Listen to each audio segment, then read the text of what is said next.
नमस्कार दोस्तों, स्वागत है आपका स्टडी फॉर सिविल सर्विसेज में। देखिए, स्टडी फॉर सिविल सर्विसेज के छात्र हैं तो ये वाला टेलीग्राम जरूर ज्वाइन करके रखिए। यूट्यूब चैनल में हमारे साथ है तो भी ये वाला टेलीग्राम ज्वाइन करना बहुत ज्यादा जरूरी है। सारे नोटिफिकेशन, सारे अपडेट, सारे मोस्ट इंपोर्टेंट पिक्स, सारा रिवीजन सब कुछ यहाँ पे बताया जाता है। देखिए, ये हमारा एससीएस डेली क्विज चैनल है, इसमें डेली क्विज होती है, बिल्कुल फ्री में, इसको जरूर ज्वाइन कर लीजिएगा। ये हमारा इंस्टाग्राम का पेज है, इसको जरूर फॉलो कर लीजिएगा। स्टडी फॉर सिविल .सर्विसेज करके अगर आप इंस्टाग्राम में सर्च करेंगे तो आपको मिल जाएगा। वीडियो के डिस्क्रिप्शन में इसकी लिंक दी हुई। इसमें आप स्टोरी सेक्शन जरूर देखते रहा करिए, प्लस इसमें हाईलाइट्स आते रहते हैं और प्लस पोस्ट आती रहती है, इनको जरूर फॉलो करते रहिए। नमस्कार दोस्तों, एक बार फिर से आपका बहुत बहुत स्वागत है स्टडी फॉर सिविल सर्विसेज में। और मैं एसके त्रिपाठी आज आप सभी के साथ जो हमारी daily current affairs news analysis की सीरीज है उसको यहाँ पर बाइलिंगुअल मैनर में कंटिन्यू करूंगा, कवर करूंगा। और ये जो आपका न्यूज मटेरियल है वो सारे लीडिंग न्यूज़पेपर्स से और जो भी लीडिंग आपकी गवर्नमेंट इंपॉर्टेंट वेबसाइट्स हैं वहां से कलेक्ट किए जाते हैं, उसके बाद आप लोगों को यहां पर प्रोवाइड किए जाते हैं, जो आपके लिए सारे एग्जाम्स के पॉइंट ऑफ व्यू से बहुत ही ज्यादा बेनिफिशियल साबित होगी। तो आप लोग इसे लगातार कंसिस्टेंट देखें, रिवीजन करते हुए देखें और इसका मैक्सिमम यूटिलाइजेशन करें। साथ ही दोस्तों, अगर आप लोगों ने इस वीडियो में 5000 लाइक्स का टारगेट पूरा किया, अगर आप लोगों ने 5000 लाइक्स का टारगेट, तो आप लोगों को इसकी PDF free of cost provide कराई जाएगी। हमारा इंस्टाग्राम का जो पेज है उसको जरूर ज्वाइन कर लीजिएगा, क्योंकि इसकी जो पिक्स वगैरह हैं, पीडीएफ की जो भी इंपॉर्टेंट पीडीएफ होती है उनकी पिक्स जो है इंस्टाग्राम पेज पर फॉलो करेंगे तो आप लोग उसे एक्सेस कर पाएंगे। तो आइए देखेंगे आज कौन कौन से टॉपिक्स को हम कवर करने जा रहे हैं। सबसे पहले हम यहाँ पे सिडनी डायलॉग देखेंगे, उसके बाद CCI market study on pharma sector देखेंगे, फिर process for repealing a law की किस तरीके से किसी कानून को निरस्त करते हैं उसकी प्रक्रिया देखेंगे। इसके बाद सदन के अध्यक्ष की शक्तियों को सीमित करने पर सर्वसम्मति नहीं बनी है। रेरा आपका रेट्रोएक्टिव है जो लिखा हुआ है रेट्रोस्पेक्टिव सुना होगा आपने, तो ये पूर्व व्यापी है, सुप्रीम कोर्ट ने बोला। पेसा एक्ट आएगा जो आप पीआरआईज के अंतर्गत पढ़ते हैं। उसके बाद सेंटर ने एक्सेप्ट किया है केयन जो कंपनी है उसका ऑफर ऑन रेट्रोस्पेक्टिव टैक्स, ये पहले भी सुना होगा आप लोगों ने, आर्टिकल 20 वगैरह पढ़ा होगा आप लोगों ने, भूतलक्षी प्रभाव से संदर्भित है ये आपका। उसके बाद RBI panel moves law to regulate digital lending, तो ये डिजिटल लैंडिंग को रेगुलेट करने की कोशिश की जा रही है, उस पर कानून बनाने के लिए विचार कर रहा है आरबीआई। और उसके बाद शेल ऑयल जो शेल तेल है उसके बारे में हम पढ़ेंगे। तो यहां पर जो सबसे पहले हम ये देखेंगे कि महत्वपूर्ण दिवस के बारे में, तो 21 नवंबर की बात करें तो वर्ल्ड टेलीविजन डे है, world day of remembrance for road traffic victims, third Sunday of November जो भी मंथ पड़ता है उसको मनाया जाता है, तो ये याद रखिएगा, कंटेक्चुअल पार्ट है। सबसे पहले ये सिडनी डायलॉग है, तो ये आपका जीएस पेपर 2 में आएगा, ठीक है। यहां पर हमारे प्रधानमंत्री जी ने की नोट जो है, की नोट मतलब डिलीवर किया है अपने भाषण के दौरान, कहां पर, सिडनी डायलॉग में, उसके उद्घाटन समारोह में मुख्य भाषण दिया है वीडियो कॉन्फ्रेंसिंग के माध्यम से। नॉर्मल सी चीज है, 18 नवंबर, डेट से मतलब नहीं। अब यहां पर इन्होंने ये जो एड्रेस किया है उसमें उनके जो संबोधन में जो इंपॉर्टेंट चीजें उन्होंने हाईलाइट की है वो हमारे लिए इंपॉर्टेंट है। सबसे पहली चीज प्रधानमंत्री जी ने ये यहां पर हाईलाइट किया कि noted recognition for India central role in Indo Pacific region and in the emerging digital world. तो जो हिंद प्रशांत क्षेत्र है आपका, जैसे भारत है, अब ये हिंद प्रशांत जो आपका क्षेत्र है और जो उभरती हुई डिजिटल दुनिया है उसमें भारत की केंद्रीय भूमिका को पहचाना गया है इस क्षेत्र में, ऐसा मोदी जी ने कहा, प्रधानमंत्री जी ने, बिल्कुल ठीक है। दूसरा, noting the benefits of digital age, the prime minister also said that the world also faces new risk and new forum of conflicts across diverse threats from seabed to cyber to space। तो सीधी बात है, यहां से भूमि से फिर cyber की बात कर रहे हो और स्पेस तक, है ना। इतना ज्यादा डेवलपमेंट हो गया, जितना ज्यादा उतना ज्यादा वो रिस्क के लिए भी प्रोन हो गया वो एरिया, ठीक है।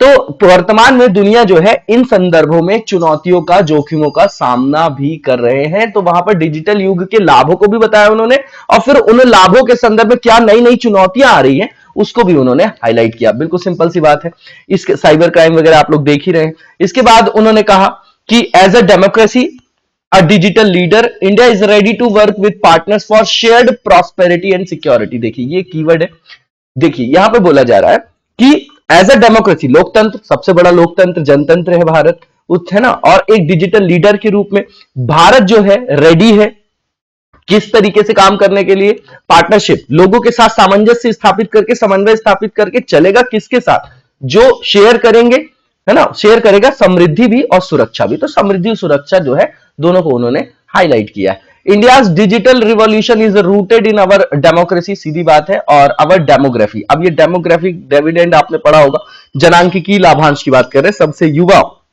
जनसंख्या जो सबसे ज्यादा है वो भारत में है। And the scale of our economy, ये स्केल ऑफ अवर इकोनॉमी, ठीक है ना, तो इकोनॉमी से भी संदर्भित है, सबसे बड़ा मार्केट है हमारे यहाँ, सबसे ज्यादा लोग हैं, तो उस तरीके से इसको आप संदर्भित करिएगा। यहां पर 5 जो है आपके इंपॉर्टेंट ट्रांजिशंस है taking place in India, 5 points को हाईलाइट किया उन्होंने। सबसे पहले उन्होंने बोला है कि दुनिया का most extensive public information infrastructure being built in India, तो भारत में सबसे सघन जो है पब्लिक इंफॉर्मेशन इंफ्रास्ट्रक्चर को रेडी किया जा रहा है, ठीक है, पूरे विश्व के संदर्भ में। यहां पर 1.3 बिलियन जो इंडियन है उनके पास यूनिक डिजिटल आइडेंटिटी है, डिजिटल आइडेंटिटी लाइक आधार वगैरह हो गया। 600,000 विलेजेस जो है will soon be connected with broadband, ये आप भारत नेट प्रोजेक्ट वगैरह ऑप्टिकल फाइबर वाला आपने सुना होगा, उसी को हाईलाइट किया उन्होंने। And the world's most efficient payment infrastructure, जो यूपीआई की बात कर रहे हैं, तो सबसे ज्यादा जनसंख्या है, विश्व की सबसे जो है प्रभाव उत्पादकता वाली ये बोल रहे हैं पेमेंट इंफ्रास्ट्रक्चर है भारत में। 6 लाख से ज्यादा गांवों में कनेक्टिविटी हो जाएगी, ठीक है। तो अब यहां पे बोल रहे 1.3 बिलियन इंडियन के पास जो है, भारतीयों के पास विशिष्ट डिजिटल पहचान है, तो ये हमारे यहाँ का डिजिटल जो प्रोफाइल है भारत का, उसको वहां पर हाईलाइट कर रहे हैं, ठीक है। अब इसके बाद नेक्स्ट वन जो इन्होंने पॉइंट बोला कि सुशासन की बात की है, use of digital technology for किसके लिए, जैसे गवर्नेंस के लिए हो रही है क्या यूज, आप बताइए। अब गवर्नेंस में टेक्नोलॉजी का यूज हो रहा है कि नहीं हो रहा है, कई सारी वेबसाइट्स हैं, आप डायरेक्टली चीजों को एक्सेस कर पा रहे, वही है दूसरा समावेश, मतलब समावेशी विकास जिसको आप बोलते हैं, इंक्लूजन। फिर एम्पावरमेंट की बात किया है, ठीक है, कनेक्टिविटी है, delivery of benefits and welfare, normal से चीज है, और ये सारे कीवर्ड्स है। तीसरा जो है, इंडिया जो है 3rd लार्जेस्ट और फास्टेस्ट ग्रोइंग स्टार्टअप इकोसिस्टम है, अटल इनोवेशन हब वगैरह आप देख रहे हैं, स्टार्टअप्स के लिए जो है आपका वेंचर फंडिंग, सीड फंडिंग, ये सब आप देख रहे हैं ना कि प्रमोट किया जा रहा है, आत्मनिर्भर भारत। तो वही बता रहे हैं कि स्टार्टअप जो इकोसिस्टम है वो भारत में पूरे विश्व के संदर्भ में तीसरा सबसे ज्यादा फास्टेस्ट ग्रोइंग यहां पर इकोसिस्टम बन रहा है।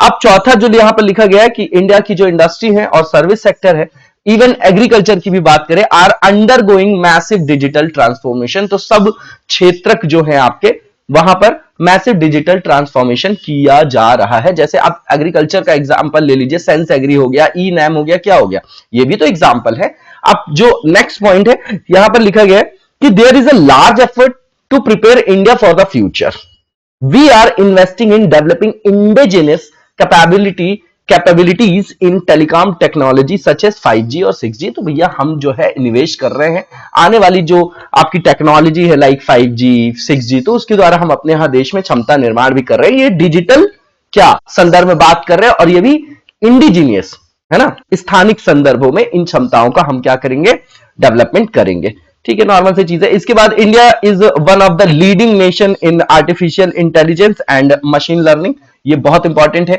और कोविड के बाद ये आप देखेंगे कि इन सब टेक्नोलॉजी में ज्यादा जबरदस्त तरीके से काम किया जाएगा ताकि रिकवरी भी उसी हिसाब से हो सके जो भी हमको नुकसान हुआ है, वैश्विक अर्थव्यवस्था के संदर्भ में बात कर रहा हूं मैं। तो मशीन इंटेलिजेंस, मशीन लर्निंग हो गया, आर्टिफिशियल इंटेलिजेंस हो गया, है ना, इसकी बात करें, specially in human centred and ethical use of artificial intelligence. तो ये जो इश्यू है इसको यहां पर उन्होंने हाईलाइट किया कि भैया इसका जो यूज किया जाएगा, एक तो ह्यूमन सेंटर्ड रहेगा ये, और उसका एथिकल यूज भी किया जाएगा। We are developing strong capabilities in cloud platform and cloud computing, तो इनको हाईलाइट किया आपने, ये वैसे भी पढ़ा होगा आप लोगों ने।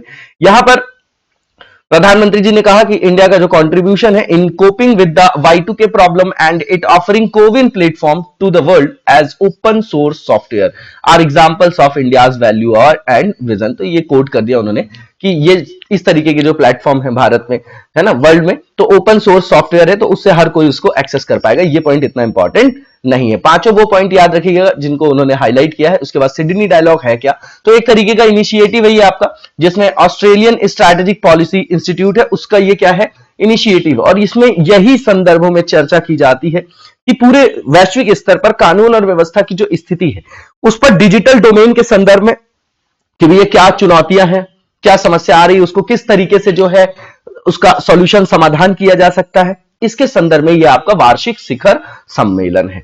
ठीक है, it bring together political business and government leaders to debate. यहां पर देखिए पॉलिटिकल बिजनेस और गवर्नमेंट लीडर्स को एक साथ एक मंच प्रदान करता है, वहां पर विचार विमर्श किया जाता है, ठीक है ना, और generate new ideas and work towards common understandings of the opportunities and challenges posed by emerging and critical technologies, है ना, क्रिटिकल इंफ्रास्ट्रक्चर के बारे में आप लोगों ने, तो इसी संदर्भ में वहां पर चर्चा होता है, जो चुनौतियां उससे कैसे निपटेंगे, इन सब में ये जो है इससे संदर्भित इनिशिएटिव है, याद रखिएगा। अब इसके बाद जो नेक्स्ट है ये भी जीएस पेपर 2 का ही है आपका।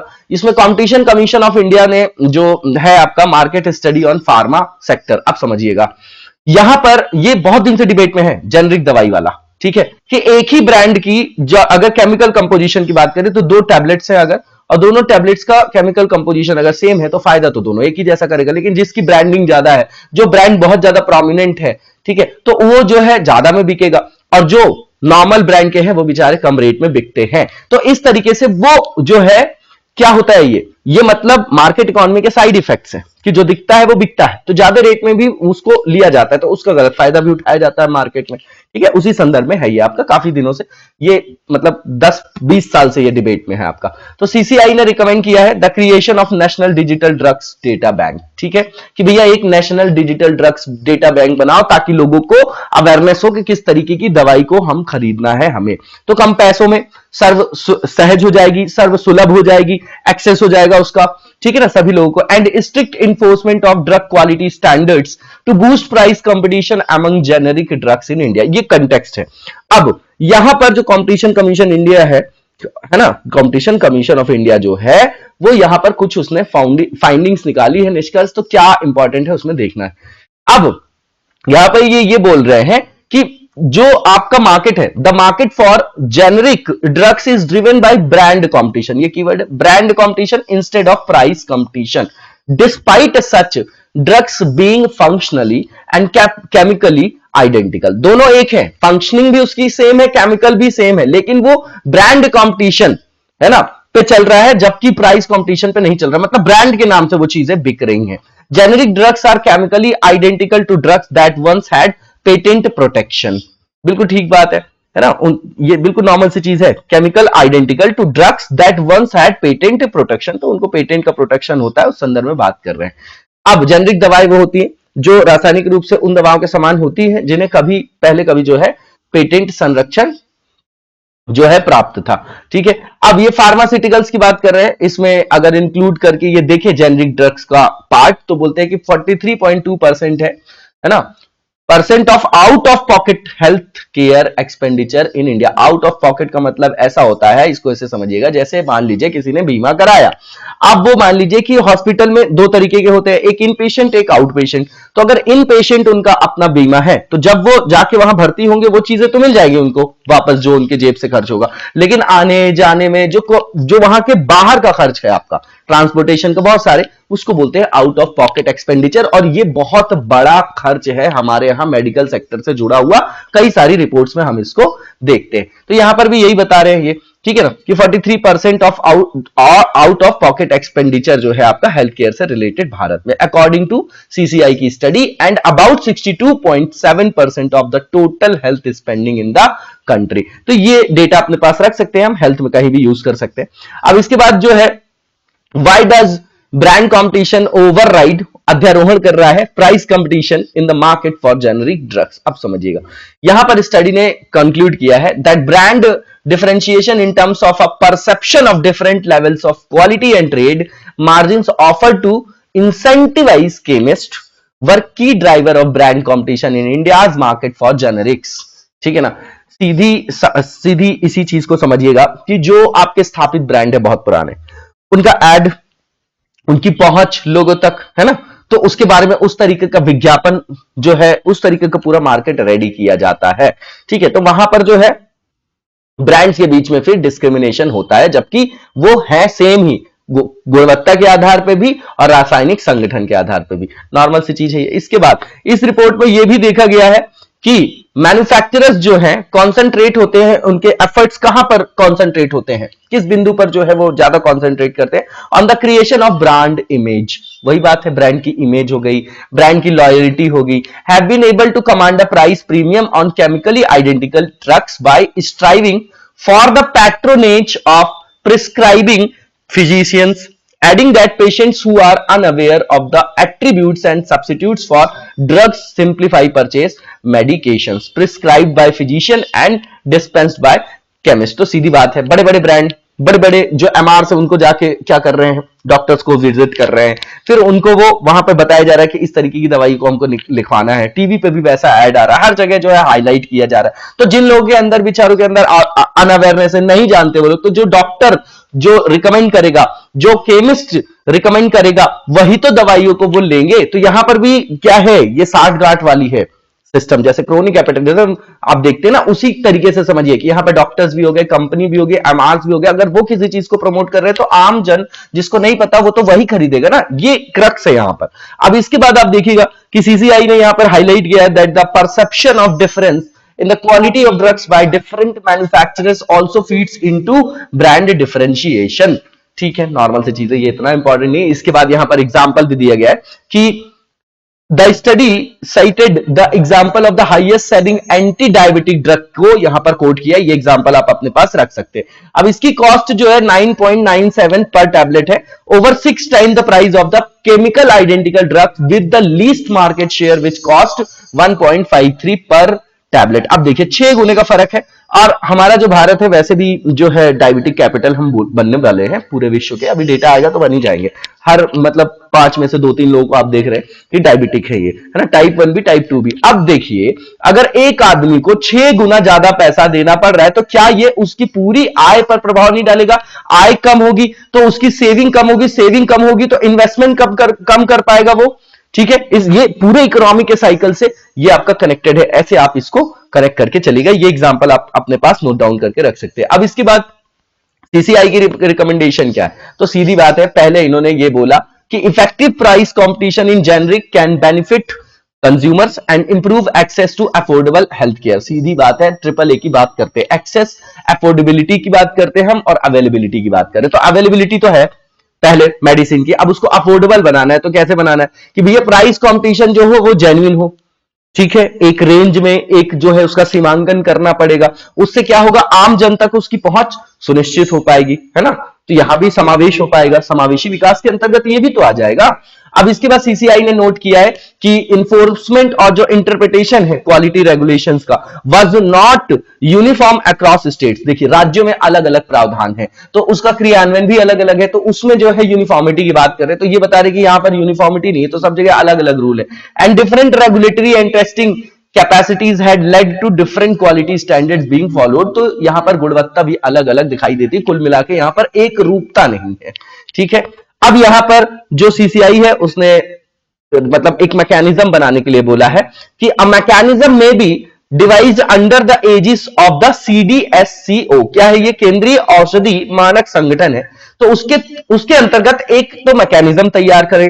क्यों करें? ताकि लोगों को जो है क्वालिटी के संदर्भ में जागरूकता बढ़ाई जा सके, उनकी कैपेसिटी बिल्डिंग हो, गुणवत्ता मानकों को एक समान बनाया जा सके और उससे संदर्भित जो एप्लीकेशन है उनको सुनिश्चित करने के लिए देश भर में ट्रेनिंग भी दिया जाए और ऐसा एक वर्क कल्चर या प्रथा जो है उसके बीच में सामंजस्य भी स्थापित किया जाए। नॉर्मल सी चीज है। इसके बाद इन्होंने बोला है सीसीआई ने कि increase in the frequency of testing of drugs and in the capacity of drug testing labs. तो वहां पर ड्रग्स की टेस्टिंग को भी बढ़ाने के लिए बात कर रहे हैं और ड्रग की टेस्टिंग लैब्स भी कोविड के कारण वैसे भी ये हमारे यहाँ बहुत इंपॉर्टेंट है और आत्मनिर्भर भारत को हम प्रमोट कर भी रहे हैं। तो हमारे यहाँ ही मैन्युफैक्चरिंग हो जाए, ठीक है ना। और मास्टरी है हमारी फार्मेसी सेक्टर में, आप देखेंगे तो भारत का बहुत बड़ा नाम भी है। The regulator also recommended that national digital drug data bank, सबसे शुरू में देखा हमने, इस तरीके का एक डेटा बैंक बना दिया जाए और इसको अवेलेबल कराया जाए तो आम जन जो है उसके बारे में जागरूक होगी। And made available to regulators, नियामकों के लिए भी, इंडस्ट्री के लिए भी, फिजिशियंस के लिए भी और कंज्यूमर के लिए भी, ताकि एड्रेस किया जा सके सारी सूचना को, है ना। असिमेट्री इन द सेक्टर, जो इंफॉर्मेशन एसिमेट्री है इसमें एक रूपता लाई जा सके और सही चीजों को जो है वो लोगों को बताया जा सके। कुल मिला के ये आपका किससे रिलेटेड है? सीधा सीधा जो है अवेयरनेस से। The commission also took note of the rising market share of online pharmacy and concerns around the concentration of patient data raised by brick and mortar जो आपकी फार्मेसी। तो सीधा बोला है कि ये जो आपकी ऑनलाइन जो फार्मेसीज का एड देखते हैं आप लोग, तो उसका पेनिट्रेशन हमारे यहाँ भारत में बढ़ा है ना, हिस्सेदारी जो है लगातार बढ़ी है। ठीक है, तो उसके संदर्भ में भी चुनौतियां जो उठ रही हैं उसके बारे में उन्होंने कॉन्सर्न रेज किया है वहां पर। उसके बाद यहां पर बोला गया है कि जो शेयर ऑफ ऑनलाइन फार्मेसीज थी ये 2.8% थी 2018 में। उसके बाद ये जो है कोविड के दौरान जो है सारी ऑनलाइन चीजें बढ़ी है, तो इसका जो अब अकाउंट हो गया है वो ये इसकी जो पहुंच हो गई 8.8 मिलियन हाउस होल्ड तक हो गई है from 3.5 million household prior to the pandemic. तो यहां पर जो है बढ़ा है इसका पेनिट्रेशन, तो उससे भी और ज्यादा भी कंसर्न रेज हुए हैं, है ना। तो अवेयरनेस वगैरह की जरूरत है। नेक्स्ट जो है हमारा जो आर्टिकल है इसमें ये बताया जा रहा है कि प्रोसेस क्या होती है रिपील करने की किसी भी लॉ को।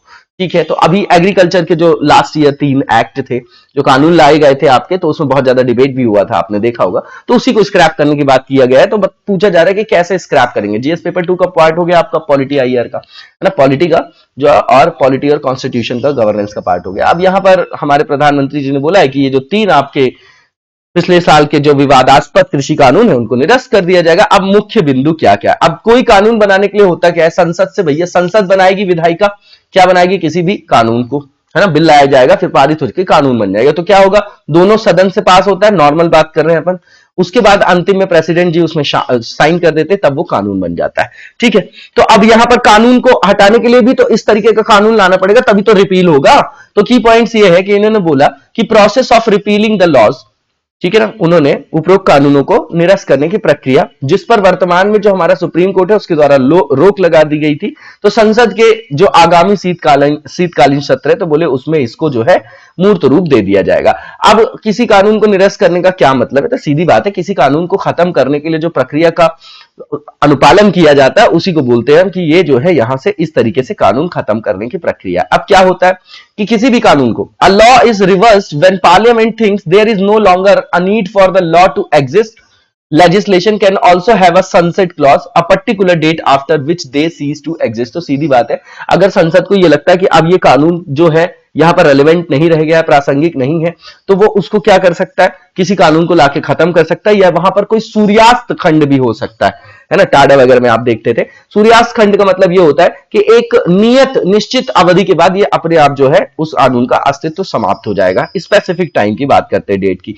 एग्जांपल यहां पर टाडा का दिया ही उन्होंने, anti terror legislation terrorist and disruptive activities prevention act 1987, इसको कॉमनली टाडा बोला जाता है। इसमें सनसेट क्लॉज था and was allowed to lapse in 1995, तो 1995 में अपने आप लैप्स हो गया। एग्जांपल के थ्रू इन्होंने बता दिया। अब for laws that do not have a sunset clause, तो जिसमें सनसेट क्लॉज नहीं होता, पार्लियामेंट जो है एक अलग से कानून लाके फिर उस कानून को रिपील करती है। नॉर्मल सी चीज है। अब यहां पर जो नेक्स्ट पॉइंट देखेंगे, how can the government repeal a law. तो जैसे ही आप सेंटर स्टेट रिलेशन देखने जाते हैं तो सबसे पहले हम आर्टिकल 245 देखते हैं। तो देखिए, भारत के किसी भी क्षेत्र में, संपूर्ण भारत में या किसी भाग में संसद को शक्ति प्राप्त है, ठीक है, कानून बनाने की, संसद को, ठीक है ना, और राज्यों को राज्य के टेरिटरी के अंतर्गत, ये हम पढ़ते हैं। वहीं से कानून बनाने की शक्ति भी मिलती है संसद को, और जहां से कानून बनाने की शक्ति मिलती है तो वहीं से कानून को रिपील करने की भी शक्ति उनको मिलती है। अब यहां पर देखिए कि a law can be repealed either in its entirety, in part, और even just to the extent that it is in contravention of other law. सीधी बात है कि जो कानून निरस्त किया जाना तो उसको पार्शियली भी कर सकते हैं, जैसे आर्टिकल 13 में आप पढ़ते हैं। बताइएगा कमेंट बॉक्स में कि आर्टिकल 13 में क्या लिखा गया है, जुडिशियल रिव्यू का वहां पर संदर्भ है क्या और क्या लिखा गया है वो बताइएगा। अब यहां पर अगर कोई कानून है हमको लगता है कि असंगत है वर्तमान संदर्भ में, तो उसको आंशिक रूप से या पूरी तरीके से भी निरस्त किया जा सकता है, ठीक है ना, ताकि ये किसी और भी जो भी कानून है उसका उल्लंघन ना करे। अब what is the process for repealing a law, तो सीधी बात है, 2 तरीकों से किया जा सकता है। या तो अध्यादेश लाएंगे, अध्यादेश कब लाते हैं, आर्टिकल 1, 2, 3 में प्रेसिडेंट जी लाते हैं, 2, 1, 3 में राज्यपाल जी लाते हैं। कब लाते हैं, जब शांति मतलब विश्रांति काल में, संसद अपने अस्तित्व में उस समय ना हो, मतलब विश्रांति काल में, उसका सेशन वगैरह नहीं चल रहा हो, तो उस समय उसको लाया जाता है। लेकिन जैसे ही नेक्स्ट सेशन चालू होगा तो उसमें जो है आपको क्या किया जाएगा, 6 हफ्ते के अंतर्गत जो है आपका वहां पर क्या किया जाएगा, उसको पास करना आवश्यक है, नहीं तो अपने आप लैप्स हो जाता है। ये तो ऑर्डिनेंस के थ्रू लाए। दूसरा लेजिस्लेशन, मतलब कोई बिल ला के फिर उसको खत्म किया जा सकता है। नॉर्मल सी चीज है यहां पर। अब अगर अध्यादेश का यूज करेंगे तो 6 महीने के भीतर संसद द्वारा, 6 महीने तो गैप हो ही जाता है, ठीक है ना, एक सेशन अब 6 महीने के अंदर है, और जब जिस दिन से बैठक चालू होगी तो उसके अंदर 6 हफ्ते के अंतर्गत उसको पारित कराना पड़ता है, नहीं तो अपने आप वो रिपील हो जाएगा। The government can also bring legislation, मैंने पहले ही बताया कोई कानून लाकर भी उसको खत्म किया जा सकता है, उसको पास कराना पड़ता है दोनों हाउसेस से पार्लियामेंट के, उसके बाद फिर प्रेसिडेंट जी उसमें साइन कर दे, तभी तो कानून बनेगा उस कानून को खत्म करने के लिए। All 3 farm laws can be repealed through a single legislation, तो एक सिंगल लेजिस्लेशन से भी उसको खत्म किया जा सकता है। यूजुअली बिल्स टाइटल्ड जो होगा repealing and amendment are introduce for this purpose, और यहां पर प्रधानमंत्री जी ने बोला है कि government has passed 6 repealing and amendment act since it came to power in 2014। इसमें यह बताया जा रहा है कि जब नरेंद्र मोदी जी की सरकार आई तो उन्होंने आते ही जो है इस तरीके का एक एक्ट लाया था, उसके द्वारा जो भी है बहुत सारे कानूनों को उन्होंने क्या किया था, रिपील किया था, जो बोले कि अप्रासंगिक नहीं रह गए। तो यहां पर कोट करके एग्जाम्पल बताया गया, नॉर्मल सी बात है। इसके बाद यहां पर यह बताया जा रहा है कि कौन से वो कृषि कानून थे जिन्हें निरस्त कर दिया गया है। तो सबसे पहला इसमें farmer produce trade and commerce promotion and facilitation act 2020 का था। इसका उद्देश्य क्या था कि इसमें ट्रेड करने के लिए जो एग्रीकल्चरल प्रोडक्ट से संदर्भित है तो उसके ट्रेड से संदर्भित था कि मंडी के बाहर भी जो है इसका जो है आपका क्या कर सकते हैं, उसका व्यापार कर सकते हैं। अलाउ किया गया trade in agriculture product outside the existing APMC mandis, ठीक है ना। एपीएमसी आपने सुना होगा, इसी के बाद नैम और ई नैम की चर्चा हो रही, वहां पर बिचौलियों का अंत करना था। दूसरा जो है farmers empowerment and protection agreement on price assurance, और जो फार्म सर्विसेज एक्ट 2020 का which seeks to provide a framework for contract farming.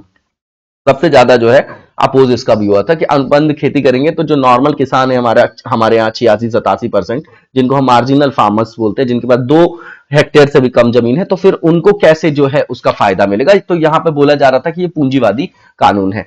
अब इसके बाद एसेंशियल कमोडिटीज अमेंडमेंट एक्ट जो 2020 का, उसका उद्देश्य क्या है, तो removing commodities such as cereals, pulses, oil seeds, edible oil, onion and potato from the list of essential commodities. तो इनको हटाने वाला ये था। तीनों के नाम आप याद रखिएगा, थोड़े थोड़े पॉइंट्स देख भी लेना चाहिए, इसको रिपीट कर रहे हैं तो क्वेश्चन बनाया जा सकता है। नेक्स्ट जो हमारा यहां पर आर्टिकल, ये भी जीएस पेपर 2 से है, इसमें कोई भी आम सहमति नहीं बनी है कि स्पीकर की जो पावर्स है उसको सीमित करने के संदर्भ में। अब स्पीकर का प्रावधान कहां है, कौन सा आर्टिकल है, आर्टिकल 93 में है, 89 में है, किसमें है, कमेंट बॉक्स में बताइए कि कहां पर लोकसभा राज्यसभा की बात की गई है और कहां पर इनके पदाधिकारियों की बात की गई। तो यहां पर जो ऑल इंडिया प्रिसाइडिंग ऑफिसर्स का कॉन्फ्रेंस था आपका, उसमें जो है अभी खत्म हुआ है, उसी में जो है यहां पर ये संदर्भ आया है, ended recently with the delegates failing to reach a consensus on whether the speaker's power under the anti-defection law should be limited। तो यहां पर यह है कि बात की जा रही थी कि जो दल बदल अधिनियम है जो आपका 52nd अमेंडमेंट से लाया गया 1985 में, ताकि जो लोग हैं उस समय वहां पर आया राम गया राम राजनीति चल रही थी तो उसका गलत फायदा ना उठाया जाए, तो इसके लिए ये आपका दल बदल कानून लाया गया था, 10वीं अनुसूची को जोड़ा गया।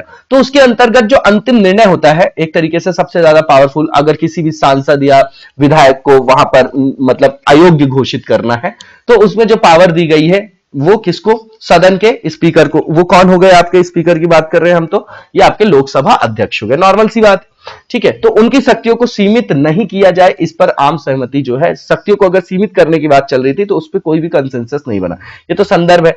अब यहां पर क्या बात की गई है, तो यहां पर जो हमारे लोकसभा स्पीकर हैं बिरला जी, ओम बिरला जी, उन्होंने बोला है ना, report set the report of the committee जो हेडेड की जा रही थी, चेयर की जा रही थी by Rajasthan speaker CP Joshi, to review the anti-defection law was placed before the presiding officers but there was no consensus। तो वहां पर ऐसी रिपोर्ट लाई गई लेकिन उसमें कोई भी कंसेंसस नहीं बने कि इनकी शक्ति को सीमित किया जाए या नहीं।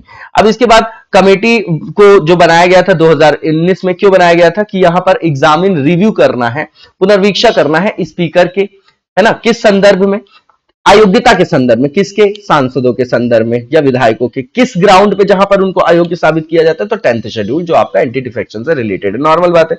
यहां पर प्रेस कॉन्फ्रेंस में यह बताया गया है कि presiding officers power in matter of disqualification should be limited, ठीक है ना। एक संवाददाता सम्मेलन में बिरला जी ने ऐसा बोला था लेकिन अभी इसमें कंसेंसस नहीं बना। He said we should try to make a definite action plan to increase the number of meetings of the legislatures so as to provide maximum time and opportunities to the members so that the people's representatives can discuss the major issues of their state and country extensively। अब समझिएगा, इसमें यह बोला जा रहा है कि भैया एक निश्चित वर्क प्लान कर लो, कार्य योजना बना लो, और ज्यादा से ज्यादा जो हमारे सदस्य है, राजनीतिक सदस्य, सांसद हो, विधायक, तो उनका इंटरेक्शन ज्यादा होना चाहिए। ठीक है, तो उनको अधिक समय दिया जाना चाहिए, अवसर दिया जाना चाहिए, ताकि जो जनप्रतिनिधि है वो किसी क्षेत्र विशेष से संदर्भित तो उस क्षेत्र के लोगों के हितों को वो आगे ले जा सके, वो मुद्दे वो उठा सके और उस पर व्यापक रूप से चर्चा कर सके। ये नॉर्मल सी चीज है। अब स्पीकर ने यह भी बोला है कि ड्रास्टिक चेंजेस है to the functioning of standing committee including changes to their rules. तो वो ये भी बोल रहे थे कि स्पीकर के संदर्भ में जो भी समितियां हैं, कई समितियां हैं, स्थायी समितियां, तो उनके ऊपर भी जो भी कामकाज करने का तरीका, उसमें भी एक्सटेंसिव जो है चेंज लाना चाहिए, कार्यात्मक जो है उसमें परिवर्तन की बात कर रहे हैं। Referring to the issue of increasing disruptions, the speaker said the matter would be discussed with leaders of all political parties. तो हमारे यहाँ हमेशा जो है वो व्यवधान वगैरह चलता रहता है, आप देखते हैं ना, संसद में काम तो होता ही है, उससे ज्यादा ये सब भी होता है। He added that the work of creating a single platform for all legislatures would be done by 2022। तो फिर से वही बात आ गई कि सभी विधानसभाओं के लिए एकल प्लेटफॉर्म बनाया जाएगा और फिर एक देश एक कानून, ये टैगलाइन फिर से आ गई है। ठीक है ना, एक विधायी मंच, ये बताया ही जा रहा है नेक्स्ट पैराग्राफ में कि हमारे प्रधानमंत्री जी ने बोला है अपने भाषण में कि one nation one legislation platform, ऐसा बोला है इन्होंने। ठीक है ना, तो यूनिफॉर्मिटी की बात कर रहे हैं, एक रूपता की।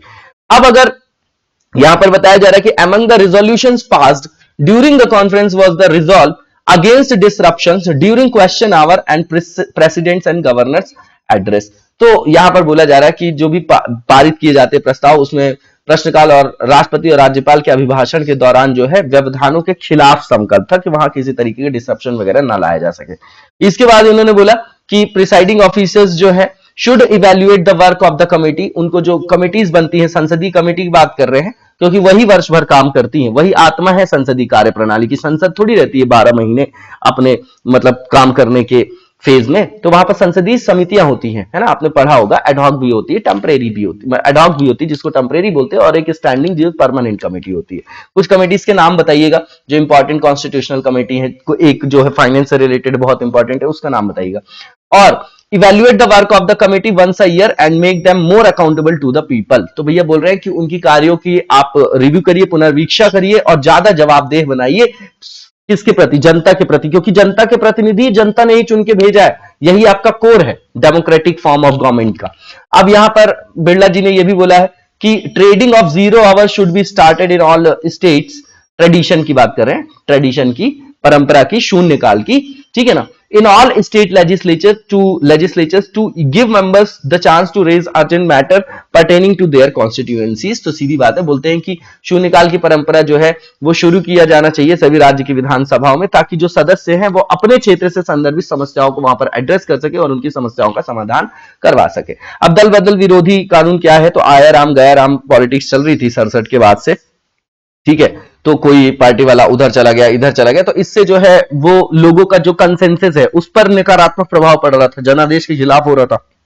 तो इसको राजीव गांधी जी के कार्यकाल के दौरान ये नियम लाया गया, ये कानून लाया गया, ताकि दल बदल को रोका जा सके, कि एक पार्टी से दूसरी पार्टी में अपनी व्यक्तिगत हितों को संदर्भित करने के लिए लोग जो जा रहे थे उसको रोकने के लिए किया गया। इसके कुछ टेक्निकल पॉइंट्स हैं, 2-3 बताइएगा कमेंट बॉक्स में क्या क्या है, ठीक है। अब यहां पर, ठीक है, अब यहां पर एक अमेंडमेंट भी हुआ था आगे चल के, तो बताइएगा क्या है ये। नॉर्मल सी चीज है। It does not penalise political parties for encouraging और accepting defecting legislators. Parliament added it to the constitution as the 10th schedule in 1985। तो 1985 में इसको जोड़ा गया है, तो कि जो भी दल बदल को प्रमोट कर रहे हैं अपने पर्सनल इंटरेस्ट को मोबिलाइज करने के लिए, तो उनको रोका जा सके, ऐसे समझिएगा। इसका उद्देश्य क्या है? तो स्टेबिलिटी लाना है गवर्नमेंट्स में by discouraging legislatures from changing party. तो जल्दी जल्दी पार्टी ना चेंज हो जाए, है ना। अब it was a response to the toppling of multiple state government by party hopping MLAs after the general election 1967। तो 1967 के आम चुनाव के बाद जो है कई पार्टियां अलग होकर नई पार्टियां बना रही थी। जनता दल सरकार, जनता दल जो है वो जीती है उस समय, संपूर्ण क्रांति वगैरह, तो वो देख रहे थे गठबंधन की राजनीति, फिर 80 के बाद तो ये प्रोमिनेंट हो जाएगी, है ना। तो वही सब चीजें हैं, वही फेज आपको याद होगा, तो वही सब पॉइंट लिखे हुए हैं। इसके बाद जो नेक्स्ट वन है बहुत इंपॉर्टेंट है, काफी पुराना भी है, 2016 में एक्ट लाया गया था, ये आपका रेरा है। उसके बारे में बोल रहे हैं कि ये आपका रेट्रोस्पेक्टिव या रेट्रोएक्टिव बोल रहे हैं, पूर्व व्यापी है। कहने का मतलब ये कि भैया पहले से ये अपने आप लागू हो जाता है जो प्रोजेक्ट आपके चल रहे हैं। तो बिल्डर्स वगैरह बिल्डिंग बना देते थे, लोगों को बोल देते थे पैसा लेके कि इतने दिन में मिल जाएगा, फिर उसके बाद वो तैयार नहीं हो रहा था। तो उपभोक्ताओं को क्या करना, उनके हितों का संरक्षण करने के लिए, ठीक है, ये जो है एक्ट लाया गया था। और इस फील्ड में रियल सेक्टर में क्या बढ़ाने के लिए, इन्वेस्टमेंट भी बढ़ाने के लिए इसको लाया गया था। नॉर्मल सी चीज है, ठीक है। अब इसको देख लेते हैं हम लोग।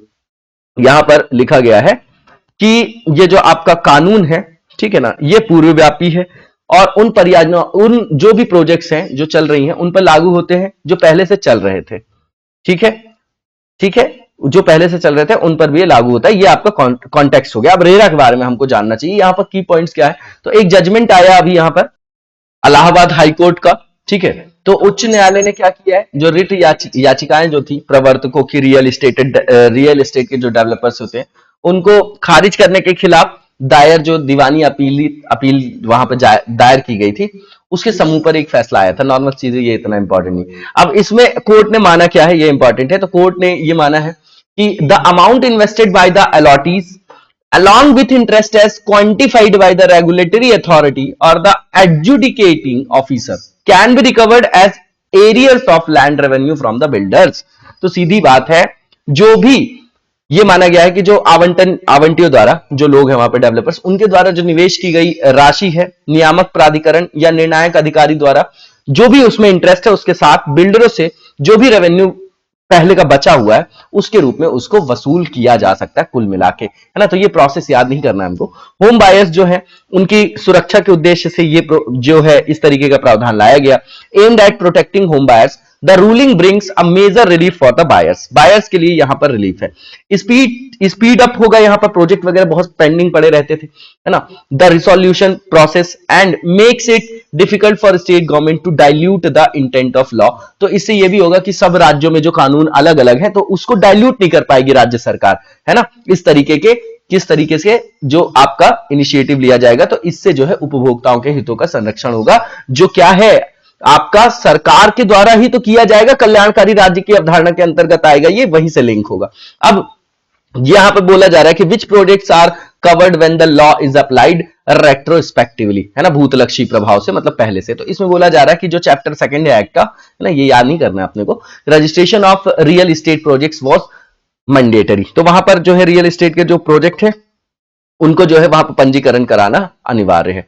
अब ये मैंडेट बनाया गया है प्रोजेक्ट्स के लिए that were ongoing on the date of commencement of the act, specifically projects for which the completion certificate had not been issued, the promoters shall be under obligation to make an application to the authority for registration of the project। तो सीधी बात है, जो आपकी परियोजनाएं चल रही हैं, अधिनियम के प्रारंभ होने की तिथि पर चल रही थी, उस पर भी स्पेसिफिकली जिनको पूर्णता प्रमाण पत्र जारी नहीं किया गया है, उनके लिए प्रोजेक्ट के अंतर्गत पंजीकरण के लिए वो प्राधिकरण के अंतर्गत बाध्य है कि एक एप्लीकेशन करे, है ना, प्रमोटर्स की बात करें और फिर वहां पर वो क्या कराए, रजिस्ट्रेशन कराए। जिससे डेटा रहेगा तब तो रेगुलेट कर पाएंगे। अब इसके बाद जो ये स्कीम है आपका जो एक्ट लाया गया था 2016 में, उसकी एप्लीकेशन क्या है, रेट्रोस्पेक्टिव है, रेट्रोस्पेक्टिव कैरेक्टर में, and it can safely be observe that the projects already completed और to which the completion certificate has been granted are not under its fold and therefore vested और accrued rights if any in no manner are affected। सीधी बात समझिएगा, retrospective का मतलब यह होता है कि वो पहले के प्रभाव से उस पर आरोपित किया जाएगा जिस भी संदर्भ में कानून की बात की जा रही है, बस। इसके बाद एट द सेम टाइम ये अप्लाई होगा आपका after getting the ongoing projects में तो होगा ही, और फ्यूचर प्रोजेक्ट्स में भी होगा, जिसका भी रजिस्ट्रेशन सेक्शन 3 के अंतर्गत किया गया है। वहां पर उसको मैंडेट बनाया गया है, किसमें, जो ये आपका रेरा वाला एक्ट है 2016 का। अब projects that receive their completion certificate prior to enactment of RERA however are not covered by the law. तो जो कानून के दायरे में नहीं आएंगे वो क्या होगा कि रेरा लागू होने से पहले अगर उन्होंने अपना पूर्णता प्रमाण पत्र प्राप्त कर लिया है तो फिर वो इसके अंतर्गत नहीं आएंगे। सुप्रीम कोर्ट ने यहां पर यह भी बोला है, पुष्टि की है, that it is mandatory for real estate developers to deposit at least 30% of the penalty ordered by the regulator or the full amount as the case may be before they challenge any RERA under section 43 sub clause 5। तो normal सी चीज है कि नियामक द्वारा जो आदेशित दंड दिया जाएगा उसमें कम से कम 30% या पूरी राशि जमा करवाना पड़ता है फिर जो भी आपके डेवलपर्स होते हैं उनको। तो एक तरीके से दांडिक प्रावधान है ताकि वहां पर किसी तरीके का ब्लफ वगैरह ना हो, आम जन को जो है वहां पर सुरक्षित किया जा सके। This is expected to ensure that only genuine appeals are filed and home buyers interest are protected. ठीक है, कुल मिला के यह है केवल वास्तविक अपीलें ही दायर हो सके, ऐसा माना गया इस कानून के अंतर्गत, उसका गलत फायदा ना उठाया जा सके और जो भी होम बायर्स है उनके हितों का संरक्षण किया जा सके। अब रेरा के बारे में कुछ इंपॉर्टेंट पॉइंट्स यहां पर लिखे हैं। तो ये जो बिल इंट्रोड्यूस किया गया 2013 में, 2015 दिसंबर की बात करें तो यूनियन कैबिनेट ऑफ इंडिया ने इसको अप्रूव किया 20 मेजर अमेंडमेंट्स के साथ। उसके बाद ठीक है ना, राज्यसभा कमेटी बनाई गई थी इसको एग्जामिन करने के लिए, नॉर्मल सी चीज है। अब इसके बाद जो है इसकी बात करें एक्ट की, तो ये क्या करेगा, तो होम बायर्स का प्रोटेक्शन करेगा as well as help boost investment in the real estate industry. मैंने शुरू में ही बताया आपको, सभी राज्यों में इसका रेगुलेशन किया जाएगा रियल एस्टेट सेक्टर के संदर्भ में, and also act as an adjudicating body for speedy dispute resolution. तो सीधे है, सीधी बात समझिए, विवाद समाधान जो तंत्र होगा वो भी सशक्त होगा, तो वहां पर जो भी विवाद होंगे तो उसका समाधान भी स्पीडी मतलब टाइम बाउंड मैनर में किया जा सकेगा। ये जो बिल है वो पास किया गया राज्यसभा से 10 मार्च 2016 से 16 को, लोकसभा से 15 मार्च 2016 और फिर ये फोर्स में आया आपका 1 मई 2016 से। ठीक है, अब सेंट्रल जो और जो स्टेट गवर्नमेंट है ये लायबल है नोटिफाई करने के लिए रूल्स को इस एक्ट के अंतर्गत with in a statutory period of 6 month. तो 6 महीने के अंतर्गत उनको ऐसा बनाया गया था कि उनको इंप्लीमेंट करना है। अब इसमें 10 चैप्टर हैं, ये हमारे लिए इंपॉर्टेंट नहीं है, 92 सेक्शन से, ये भी इंपॉर्टेंट नहीं है। प्रायर टू द लॉ जो real estate and housing sector था वो लार्जली अनरेगुलेटेड था, सीधी बात है। पहले क्या था, वहां पर कोई विनियामक नहीं था तो उसका गलत प्रभाव पड़ रहा था लोगों पर, तो लार्जली अनरेगुलेटेड था, उसी को रेगुलेट, उसी को विनियमित करने के लिए यह कानून लाया गया with the consequences that consumers were enable to hold builders and developers accountable. तो सीधी बात है, जो डेवलपर्स होते थे, बिल्डर्स, तो वो जवाबदेह ही नहीं थे, तो उनको अगर जवाबदेह नहीं है वहां पर, तो वहां पर क्या होता था, वहां पर गलत होता था, किसके साथ, उपभोक्ताओं के साथ, है ना, पैसों में, फिर प्रोजेक्ट के टाइमिंग में, बहुत सारी चीजें। तो यहां पर कंज्यूमर प्रोटेक्शन एक्ट जो पहले था 1986 का, वो जो है हमारे यहां अभी अमेंडमेंट हुआ उसमें, तो या ये जो है आपका 1986 वाला जो एक्ट है वो भी उसको कवर नहीं करता था, किसको, इनएडिक्वेट था, अपर्याप्त था, है ना, एड्रेस करने के लिए जो भी होम बायर्स के आपके संदर्भ में हित हैं उनके संदर्भ में बात की जा रही। फिर इसीलिए रेरा को इंट्रोड्यूस किया गया इस उद्देश्य से कि यहां पर जो है ज्यादा से ज्यादा जवाबदेहिता को क्या किया जाए, कंज्यूमर के प्रति बिल्डर्स और ये जो डेवलपर्स है उनकी जवाबदेहिता तय की जाए, किसके, उपभोक्ताओं के संदर्भ में, ताकि फ्रॉड्स वगैरह को रोका जा सके, डिले को रोका जा सके और fast track dispute resolution mechanism भी बनाया जा सके। तो फार अभी तक देखा जाए तो 34 स्टेट और यूनाइटेड टेरिटरीज में इसको जो रूल्स हैं उसको नोटिफाई करके उसको इंप्लीमेंट किया गया है, जबकि अभी नागालैंड में ये प्रोसेस में है, अंडर प्रोसेस है, ये याद रखिएगा, फैक्ट नागालैंड में अंडर प्रोसेस है। अब यहां पर जो नेक्स्ट हमारा आर्टिकल है ये पेसा एक्ट पीआरआई से रिलेटेड है, 1996 का ये आपका एक्ट है और इसका एक्सटेंशन पंचायत एक्सटेंशन एक्ट ही बोला जाता है इसको। तो पंचायत का विस्तार है, 93 में लाया गया, 73rd और 74th अमेंडमेंट आपको पता होगा, तो उसी का एक्सटेंशन है। विशेषकर ये आपके शेड्यूल्ड एरिया की बात करें, अनुसूचित क्षेत्रों के प्रशासन के संदर्भ में बात कर रहे हैं, 5वीं अनुसूची के अंतर्गत पेशा वाले क्षेत्र आते हैं और छठवां और 5वीं दोनों जो है, 5वीं में मैक्सिमम पेशा वाले स्टेट्स हैं, ध्यान से सुनिएगा। जनजातीय संदर्भों में जो आपके प्रशासन से संदर्भित 2 अनुसूचियां हैं, 5th और 6th है। 6th में कौन कौन से स्टेट्स हैं और उनको छोड़ के बाकी सब 5th में आ जाएंगे। तो यहां पर अभी एक यहां पर मीटिंग हुई, कॉन्फ्रेंस बोलिए आप उनको, तो केंद्रीय जनजातीय कार्य मंत्री जो मुंडा जी हैं और केंद्रीय ग्रामीण विकास और पंचायती राज मंत्री जो गिरिराज सिंह हैं, इन्होंने नई दिल्ली में ज्वाइंटली जो है पेशा से संदर्भित प्रावधानों पर 1 दिन का जो है राष्ट्रीय सम्मेलन था उसका उद्घाटन किया था। अब इसके की पॉइंट क्या है, तो कॉन्फ्रेंस जो है ऑर्गेनाइज की गई कैसे, एज अ पार्ट ऑफ आजादी का अमृत महोत्सव, उसके संदर्भ में, ठीक है, सेलिब्रेशन किया गया। वीक ऑफ जो आपका क्या है, tribal affairs along with state governments and partner organization, इतना इंपॉर्टेंट नहीं। अब यहां पर जो एक्ट है इसके बारे में हमको जानने की जरूरत है, हमेशा कोर पार्ट को देखना है। तो ये 1996 में लाया गया, इनैक्ट किया गया गवर्नमेंट ऑफ इंडिया के द्वारा, किस लिए, सेल्फ गवर्नेंस के लिए, ग्राम सभाओं को ज्यादा से ज्यादा सशक्त करने के लिए। तो ये आपका जमीनी लोकतंत्र है, आधारभूत लोकतंत्र इसको बोला जाता है। थ्रू किस तरीके से, ग्राम सभा को ज्यादा से ज्यादा एम्पावर्ड करके, है ना, ग्राम सभा जो है उसका आयोजन करके। तो ग्राम सभा for people living in the schedule areas of India. तो जो भी अधिसूचित क्षेत्र है आपके शेड्यूल्ड एरियाज, वहां पे सेल्फ गवर्नेंस स्थापित करने के लिए जो है इसको लाया गया है ना। ये आपकी क्या है, आधारभूत लोकतंत्र, वैसा समझिए। और ये किसके रिकमेंडेशन, किस कमेटी के रिकमेंडेशन से आया था, बहुत इंपॉर्टेंट है, 1995 भूरिया कमेटी, ठीक है। उसी के अंतर्गत जो है 1996 का जो एक्ट है वो लाया गया। इसमें क्या इंश्योर करना था, सुनिश्चित करना था, tribal self rule for people living in scheduled areas of India. तो जो भी जनजातीय लोग हैं, जनजाति समूह है, समुदाय है, तो उनके सशक्तिकरण के लिए, है ना, कि उनका किसी तरीके से शोषण ना हो, इसलिए जो है इस एक्ट को लाया गया है। और उन्हीं को जो है वहां पर क्या लीडर भी बनाना है, शासक भी बनाना है। अब scheduled areas are area identified by the 5th schedule of the constitution of India, ठीक है ना। 243, 244, यहां पर राष्ट्रपति राज्यपाल जी की शक्तियां होती है, वो सब आप लोगों ने पढ़ रखा होगा, है ना, किस तरीके से अधिसूचित किया जाता है किसी क्षेत्रों के, अनुसूचित क्षेत्र है कि नहीं है।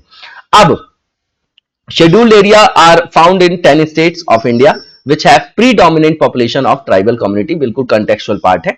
अब यहां पर बात किया जाए शेड्यूल एरिया जो कवर नहीं किए गए थे अधिसूचित क्षेत्र 73rd अमेंडमेंट के अंतर्गत, ठीक है ना, जो आपका पार्ट 9 है कॉन्स्टिट्यूशन का, उसी में जो कवर नहीं किया गया था और जो आपके जनजातीय क्षेत्र थे उनको यहां पर 5वीं अनुसूची में सम्मिलित किया गया है, रखा गया।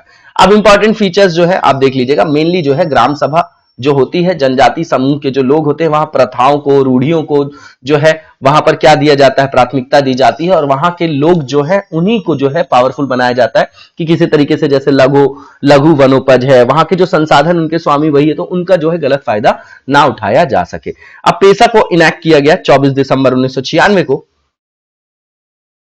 तो ये जो आप देख रहे हैं, अब इसमें देखिए, ये जो है आपका कि कुछ अपवादों के साथ 24 दिसंबर 1996 को लागू किया गया, नॉर्मल सा फैक्ट है। इसके बाद यहां पर ये देखा जाता है क्या किया जाता है, तो पेशा के अंतर्गत आप देखेंगे तो जो वहां के रिसोर्सेज हैं, है ना, उन पर जो स्वामित्व का अधिकार है वो भी तो वहां के लोगों का ही है। ये आपने पंचशील सिद्धांत के बारे में भी सुना होगा, नेहरू जी के टाइम पे, वेरियर अरविंद जी लोगों का फार्मूला सुना होगा आप लोगों ने, उसी से संदर्भित है। तो प्रथागत जो संसाधन है, वहां के जो लघु वनोपज है, लघु खनिज है, लघु जल निकाय है, वहां पर बेनिफिशियरीज जो होंगे, लाभार्थी, उनका चयन कैसे करना है, इस तरीके के मुद्दों के संदर्भ में वहां पर पंचायत और ग्राम सभाओं को स्वशासन के संदर्भ में वहां पर सशक्तिकरण किया गया है। किस तरीके से वहां प्रणाली को लागू करना है, कोई परियोजना है तो उसको वहां पर देना है कंसेंट कि नहीं देना है, ये सब अधिकार वहां पर अनुसूचित क्षेत्र में वहीं के लोगों को दिया गया है, ऐसे समझिएगा, ठीक है ना, ठीक है, ऐसे समझिएगा। अब यहां पर ग्राम सभाओं को क्या जो है पावर्स दी गई है वहां पर, तो एक्सरसाइज कर सकता है ये कंट्रोल ओवर मनी लेंडिंग, वहां पर जो भी मनी लेंडिंग ऋण वगैरह होता है उसको वो रेगुलेट कर सकता है, उस पर नियंत्रण रख सकता है। इसके बाद कोई भी वहां पर ऐसा अधिकार हो जिसमें इन्वॉल्व हो शेड्यूल्ड ट्राइब्स जो है आपके, है ना, जो भी आपके अधिसूचित जो जनजाति हैं उनके संदर्भ बात करें तो उनके अधिकारों के संदर्भ में उनको सशक्तिकरण किया गया है। यहां पर मैंडेटरी बनाया गया है कंसल्टेशन, अगर वहां पर किसी भी तरीके का भूमि अधिग्रहण हो रहा है, ठीक है, तो सेटलमेंट किस तरीके से करेंगे, पुनर्वास कैसे करेंगे, वहां पर रिहेबिलिटेशन कैसे करेंगे, जो भी आपके विस्थापित लोग हैं, तो इस संदर्भ में उनको सशक्त किया गया है। Protection of traditional belief, the culture of the tribal communities, प्रथाओं रूढ़ियों की बात वही चीजें हैं। प्रिवेंशन ऑफ लैंड एलियनेशन की बात है, भूमि हस्तांतरण को रोका जाएगा। ग्रामीण बाजारों का प्रबंधन है, शराब का उत्पादन और वहां पर किस तरीके से प्रोडक्शन, डिस्टिलेशन, है ना, तो वहां पर प्रोहिबिशन ऑफ लीकर, इस संदर्भ में उनका सशक्तिकरण किया गया है। और ओनरशिप, जो माइनर फॉरेस्ट प्रोडक्ट्स होते हैं, बताइएगा एग्जांपल में कि माइनर फॉरेस्ट प्रोडक्ट्स के अंतर्गत कौन कौन से प्रोडक्ट्स आते हैं।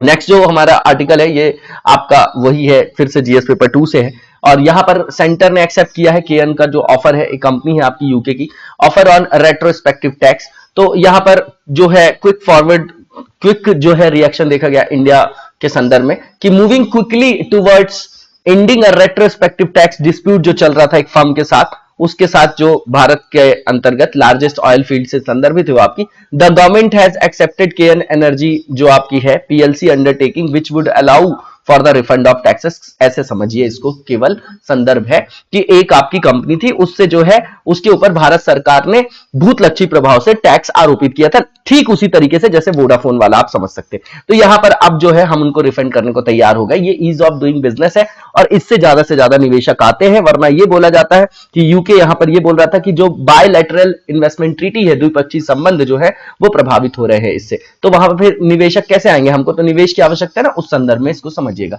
अब जो नया कानून है वो जो पूर्वव्यापी कराधान था उसकी वसूली को वो समाप्त करेगा, ठीक है, पहली बात। और इस महीने की शुरुआत में बोला गया कि भारत सरकार को भविष्य में, है ना, दावों के साथ साथ जो है दुनिया में कभी भी किसी भी कानून की कार्यवाही को छोड़ने के लिए, सहमत होने के लिए आवश्यक जो है उपक्रम यहां पर दिए गए हैं। नॉर्मल सी चीज है पहली चीज।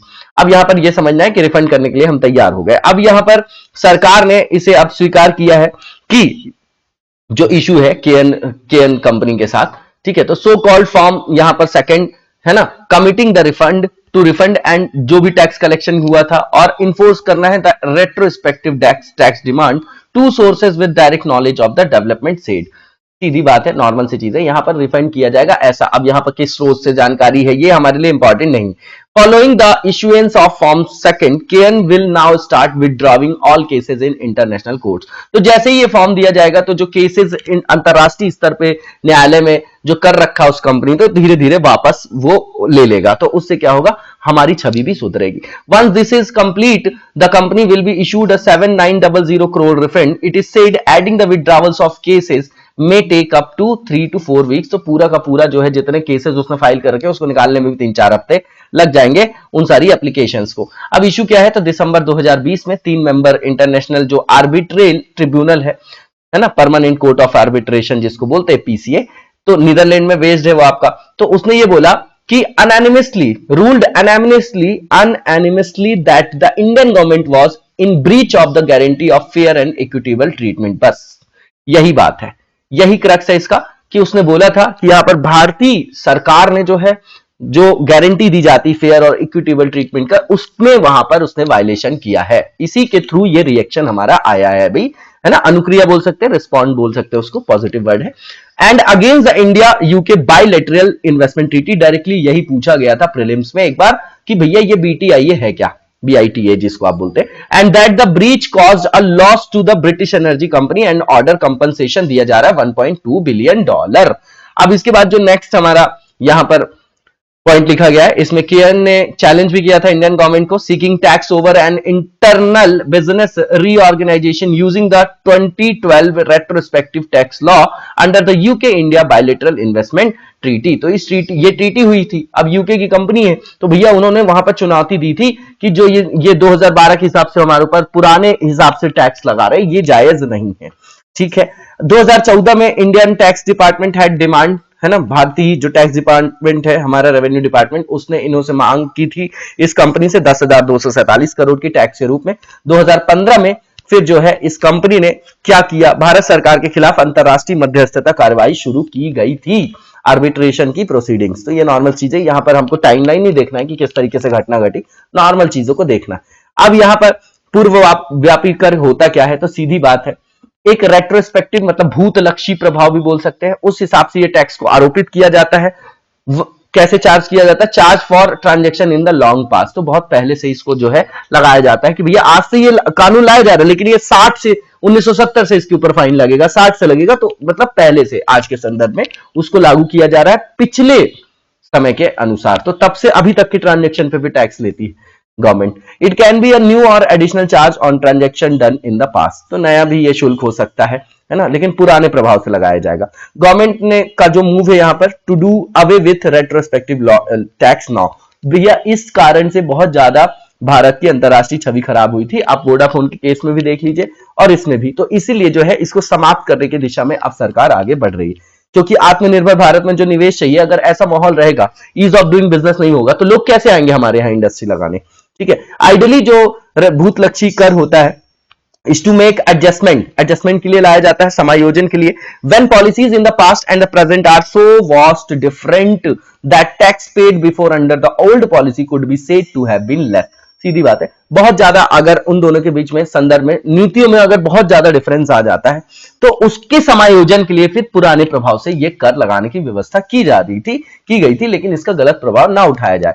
Retrospective tax could correct that situation bye charging tax under the existing policy. तो फिर वो उस चुनौती को संदर्भित करता है कि भैया जो दोनों में गैप रह गया था उसको वो फुलफिल करेगा। अब आरबीआई पैनल ने नेक्स्ट जो हमारा आर्टिकल है यहां पर डिजिटल ऋण को, जो डिजिटल ऋण है आपके, है ना, उसको जो है रेगुलेट करने पर कानून बनाने के लिए विचार किया गया है ना, कि ऐसे आधार पर भी कानून बनाया जाए कि ऑनलाइन जो आपके प्लेटफॉर्म है वहां से भी बहुत सारे लोग जो है देते हैं ब्याज, तो उसमें ब्याज पे पैसे जो है लोन दे देते हैं। अब पता चला कि वहां पर 25%, 30%, 50% जो है इंटरेस्ट रेट ले रहे हैं वो लोग, तो फिर वो तो बात वही हो गई जो पहले साहूकार करते थे, सूदखोर करते थे।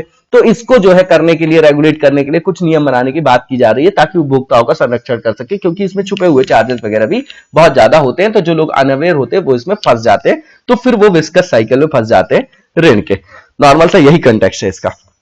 अब रिकमेंडेशन क्या है, तो बोल रहे हैं कि भैया ये जो अवैध, जो आपका इलीगल डिजिटल लैंडिंग एक्टिविटीज है, इसके लिए सेपरेट लॉ बना के इसको आप रोकिए। उसके बाद इस ग्रुप ने प्रपोज किया development of certain baseline technology standards and compliance with those standards as a precondition for offering digital lending solution. तो सीधी बात है, इसमें जो है आपके आधारभूत जो भी प्रौद्योगिक मानक है, स्टैंडर्ड्स है, उनका विकास करें और उन मानकों के अनुपालन के संदर्भ में, ठीक है, डिजिटल ऋण समाधान की पेशकश किया जाए और उसको एक पूर्व शर्त के रूप में रखा जाए। नॉर्मल सा पॉइंट है। इसके बाद यहां पर यह भी सजेस्ट किया गया कि जो डिसबर्समेंट है लोन का, वो डायरेक्टली बैंक के अकाउंट में होना चाहिए बोरोवर्स के, ठीक है, and servicing of loans be done only through the bank account of the digital lenders, ताकि हमारे पास डेटा तो रहे, इसलिए ऐसा काम किया जा रहा है। अब इसके बाद जो डेटा कलेक्शन होगा उसमें रिक्वायर होगा prior consent of borrowers and come with verifiable audit trails and the data itself ought to be stored locally, तो उसको स्टोर करके रखा जाएगा स्थानिक रूप से, ठीक है, सत्यापन योग्य ऑडिट ट्रेल्स के साथ होना चाहिए और वहां पर पूर्व सहमति की भी आवश्यकता होती है। सारे डेटा संग्रह के संदर्भ में बात कर रहे हैं। अब यहां पर यह भी बोला जा रहा है, We mooted a self-regulatory organization for participants in the digital lending ecosystem। तो ये डिजिटल लेंडिंग इकोसिस्टम है, उसके अंतर्गत सभी जितने लोग हैं, जो बेनिफिशियरीज हैं, उनको इसमें लागू किया जाए, ठीक है, और इसमें एक रेगुलेटरी अथॉरिटी को भी बनाया जाए जो इसको रिव्यू कर सके। अब डिजिटल लेंडिंग है क्या, तो ऑनलाइन ऋण प्रदान करने की एक प्रक्रिया है। अब ये टेक्नोलॉजी का जैसे जैसे इन्हांसमेंट हो रहा है, तो इस तरीके से लोगों की एक्सेस बढ़ रही है ज्यादा से ज्यादा, तो वो डिजिटल एक तरीके से क्या है, ब्याज प्रदान करने के ये आपके विभिन्न जो है प्लेटफॉर्म है, ठीक है, ठीक है। अब यहां पर डिजिटल उधार या ऋण जो है उसको ज्यादातर देखा जाए अगर, तो आमतौर पर जो बैंक जो फाइनेंस करते हैं उसमें जो इंटरेस्ट लेते हैं उससे बहुत ज्यादा होता है इसमें, ठीक है ना। तो यहां पर आप देखेंगे कि जो लोग नॉर्मल बेचारे लोन नहीं प्राप्त कर सकते, तो वो इस रूट को जो है वो फॉलो करते हैं, फिर वो जो ज्यादा चार्जेस उनको देने पड़ते हैं, तो वो एक तो पैसे पहले से ही कम है, वो वंचित ग्रुप से संदर्भित है, समुदाय से, और वो फिर ऋण के दुष्चक्र में पड़ते जाते हैं, ठीक है ना, नॉर्मल सी चीज है। Digital lending has the potential to make access to financial products and service more fair, efficient and inclusive. तो निष्पक्ष, कुशल और समावेशी बनाने के लिए जो है ये जो है इसमें क्षमता है, ये बता रहे हैं। अब इंडिया की जो डिजिटल लेंडिंग मार्केट है has seen a significant rise over the years. Digital lending value जो है इंक्रीज हुई है 33 बिलियन यूएस डॉलर से, जो 2015 में था वो 150 बिलियन डॉलर हो गया फाइनेंशियल ईयर 2020 में, और इसकी संभावना ये है कि फाइनेंशियल ईयर 2023 तक ये 350 बिलियन यूएस डॉलर हो जाएगा। बैंक ने अभी लॉन्च किया है their own independent digital lending platforms to tap in the digital lending market by leveraging existing capabilities in traditional lending. Normal सी चीज है, बिल्कुल सारे पॉइंट्स इंपॉर्टेंट नहीं होते, यहां पर होते तो हम डिस्कस करते, कुछ ही पॉइंट्स को हमको अपने नोट्स में एम्बेडेड करना है। डिजिटल प्लेटफॉर्म की समस्या क्या है, सबसे पहले तो ये है कि साइबर सिक्योरिटी के अंतर्गत आएगा ये पहली चीज। लगातार जो है मोबाइल एप्लीकेशंस बढ़ती जा रही हैं, है ना, और अभी तक जो है साइबर जो सिक्योरिटी है उसके अंतर्गत क्रिटिकल इंफ्रास्ट्रक्चर है, तो उसमें जो है हम अभी बढ़ ही रहे हैं आगे की ओर, है ना, पूर्णतः सक्षम भी नहीं है, ये समझिएगा। तो they charge excessive rates of interest and additional hidden charges, ये बोला जा रहा है। इसमें सबसे बड़ा कंसर्न का ये समस्या है जो मैंने शुरू में ही बताया। ये अडॉप्ट करते हैं unacceptable and high handed recovery methods, तो जो इनका रिकवरी का भी मेथड है तो फिर वो अलग तरीके के प्रावधानों को अपनाते हैं, है ना, दबंग टाइप के, वैसे समझिएगा आप, ठीक है। अब they misuse agreement to access data on mobile phone of borrowers, तो भैया ये एग्रीमेंट का मिसयूज करते हैं, यहां पर ये डेटा ब्रीच की बात आ गई, है ना। तो सारे पॉइंट्स ऑलमोस्ट सेम ही है। अब आरबीआई के बारे में बता रहे कि हेडक्वार्टर मुंबई में है, करेंसी जो है इसकी इंडियन रुपीज और ब्रिटिश राज, है ना। ये किस एक्ट के थ्रू लाया गया था, तो फाउंड कब किया गया था, तो 1935 1 अप्रैल कोलकाता, ज्यूरिसडिक्शन इंडिया है, गवर्नर हमारे शशिकांत दास जी हैं। अब यहां पर जो नेक्स्ट हमारा आर्टिकल है शेल ऑयल से रिलेटेड है, काफी पुराना है और आज फिर आया है कि केएन जो आपकी ऑयल एंड गैस जो लिमिटेड कंपनी आपकी, उसने घोषणा की है कि जो वेस्टर्न आपका राजस्थान वाला पार्ट है, उसका जो लोअर बाड़मेर हिल फॉर्मेशन है उसमें शेल की खोज शुरू करने के लिए उसने यूएस बेस्ड हॉलीबर्टन जो है उसके साथ पार्टनरशिप कर रहे हैं। नॉर्मल सी पॉइंट। अब हमको देखना है कि शेल ऑयल क्या होता है ना, एनर्जी का कैसा पार्ट है ये आपका, है ना। बस इसमें किस तरीके की टेक्नोलॉजी, जो फ्रैकिंग जो टेक्नोलॉजी है यूज किया जाता है, काफी जो है वर्टिकल ड्रिलिंग की जाती है ना। तो कंपनी जो है हॉलीबर्टन, उसके साथ यहाँ पर साझेदारी किया गया है ताकि टेक्नोलॉजी का जो है ज्यादा से ज्यादा मतलब अपग्रेडेड टेक्नोलॉजी का यूज करके यहाँ पर एक्सप्लोर किया जाए, शेल गैस का माइनिंग किया जाए, ठीक है ना। तो यही यहां पर बताया गया कि offshore assets bye 10 times via enhanced use of technology in partnership with Halliburton. तो जब ये कंपनी इसके साथ कर लेगी पार्टनरशिप तो 10 गुना जो है उसकी टेक्नोलॉजी कैपेबिलिटी में इनहैंसमेंट हो जाएगा। अब यहां पर ये बताया जा रहा है कि शेल ऑयल क्या है और ये कैसे जो है कन्वेंशनल क्रूड ऑयल से अलग है। तो डिफरेंस ये है कि शेल ऑयल और जो कन्वेंशनल क्रूड है is that the former is found in smaller batches and deeper than conventional crude deposit. सीधी बात है, ज्यादा गहराई में पाया जाता है और स्मॉलर बैचेस में पाया जाता है, ठीक है। अब इसका जो एक्सट्रैक्शन है उसके लिए जो है स्पेशल फ्रैकिंग टेक्नोलॉजी का यूज होता है। Creation of fractures in oil and gas rich shale to release hydrocarbon through a process called hydraulic fracking. तो उस जो टेक्नोलॉजी को अपनाया जाता है प्रोसेस को, वो हाइड्रोलिक फ्रैकिंग है, ठीक है। इसको याद रखिएगा। रशिया और यूएस जो है वो लार्जेस्ट शेल जो आपकी गैस है उसके प्रोड्यूसर है पूरे विश्व में। With a surge in shale oil production in the US having played a key role in turning the country from an importer of crude to a net exporter in 2019। सीधी बात है, एक शुद्ध आयातक से जो है नेट एक्सपोर्टर की भूमिका में ला दिया किसको, यूएस को, है ना। तो ये 15-16 के दौरान काफी चर्चा में भी था, प्रीलिम्स से पूछ चुका है कौन, यूपीएससी। तो यहां पर इसको देख लीजिएगा, बहुत अच्छा डायग्राम है, इसको आप अपने पास रख सकते हैं, अपने आंसर राइटिंग में एम्बेडेड कर सकते हैं। अब यहां पर भारत में क्या संभावनाएं हैं शेल जो ऑयल है उसके संदर्भ में।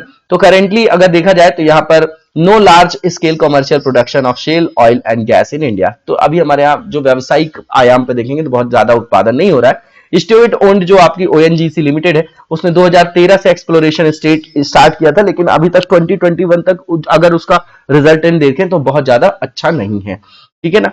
तो यहां पर बताया जा रहा है कि उसने 25 नॉमिनेशन ब्लॉक्स जो है अभी तक वहीं पर पोटेंशियल देखा, बट हैज रिड्यूस्ड, उसने इन्वेस्टमेंट को घटाया है पिछले कुछ वर्षों में, है ना। लिमिटेड एक्सेस है क्योंकि हमारे यहाँ शेल गैस का, इसलिए वो धीरे धीरे अपने इन्वेस्टमेंट को कम कर रही। अब ओएनजीसी का जो असेसमेंट है जो उसने पाया है, तो उसके कहने के हिसाब से कैम्बे बेसिन जो है आपका गुजरात का और कृष्णा गोदावरी बेसिन जो आंध्र प्रदेश का है, वहां पर संभावना है शेल ऑयल के संदर्भ में। अब ये प्रीलिम्स के लिए इंपॉर्टेंट हो गया, आप एक बार मैप में देख जाइए। अब उसके बाद the quality of oil flow observed in these basins did not indicate कमर्शियलिटी, है ना।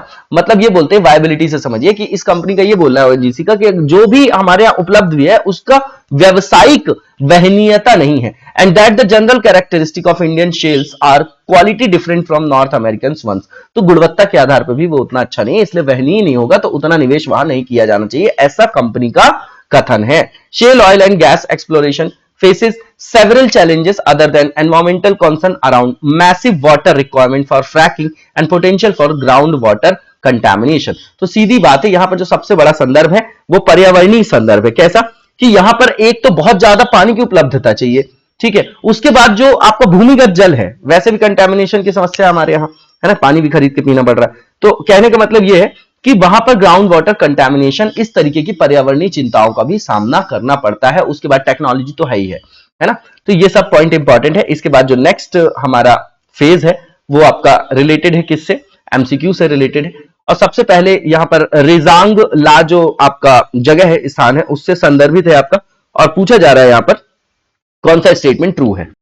तो यहां पर सबसे पहला जो स्टेटमेंट है कि रेजांग जो लॉ है ये माउंटेन पास है, ये एलओसी में है, लद्दाख में, बिल्कुल ठीक है। दूसरा ये कि इसकी जो लोकेशन है विलेज ऑफ जो चुशूल है, और जो आपका यहां पर स्पंगुर जो लेक है उसके बीच अवस्थित है, और ये भारत और चाइना दोनों के एरिया में क्या है, फैला हुआ है।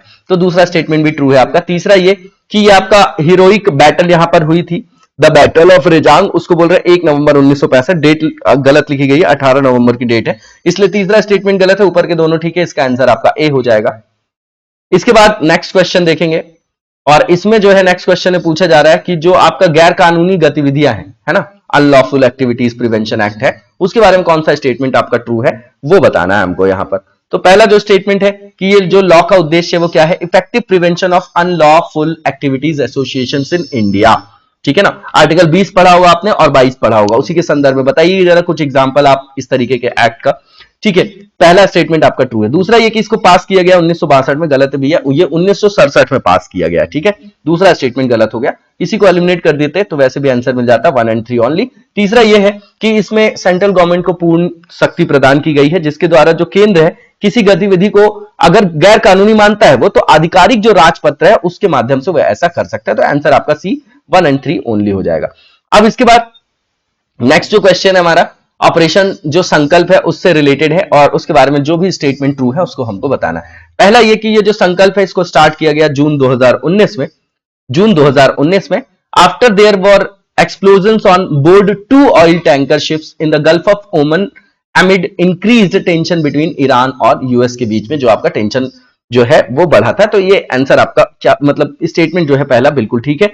दूसरा जो स्टेटमेंट है कि ये व्यापार जो होता है उसका सुरक्षित और सुरक्षा से संदर्भित जो आवागमन है उसको सुनिश्चित करना, समुद्री समुदाय में ट्रस्ट बिल्ड करना, क्षेत्रीय जो समुद्री सुरक्षा उसमें योगदान करना, इस संदर्भ में ये अग्रिम पंक्ति के जहाज को स्थापित करने का भारतीय नौसेना का एक अपना एफर्ट है। दूसरा स्टेटमेंट भी ठीक है। तीसरा जो आईएनएस तलवार है करेंटली उसको डिप्लॉय किया गया है पर्शियन गल्फ और गल्फ ऑफ ओमन में as a part of operation Sankalp, तो ये गलत है। ये जो तलवार लिखा गया है यहां पर त्रिकंद होना चाहिए था आपका, आईएनएस ये आपका त्रिकंद है। तीसरा स्टेटमेंट बस गलत है, ऊपर के दोनों बिल्कुल ठीक थे। तो आंसर आपका ओनली 1 and 2 हो जाएगा जो कि ए में दिया गया है। अब इसके बाद जो नेक्स्ट हमारा क्वेश्चन है इसमें कुलभूषण जो जाधव जी का केस था उससे रिलेटेड है आपका, कंगारू कोर्ट वगैरह के बारे में आप लोगों ने सुना होगा, उसी से संदर्भित है। तो उसके बारे में कौन सा स्टेटमेंट ट्रू है आपका? पहला ये कि ये आपके 51 year old retired Indian navy officer है, पहला जो स्टेटमेंट है बिल्कुल ठीक है। दूसरा ये कि he was sentenced to death by a Pakistani military court on charges of espionage जो जासूसी से संदर्भित एंड टेररिज्म इन अप्रैल 2017, बिल्कुल ठीक है। और इनको किडनैप कर लिया गया था चाहबार पोर्ट से, है ना, Jadhav was kidnapped from the Chabahar port in Iran, तो बिल्कुल ठीक है। जो आपके तीनों के तीनों स्टेटमेंट यहां पर बिल्कुल ठीक है। इसका आंसर आपका ऑल ऑफ द अबव हो जाएगा जो कि डी में दिया गया है।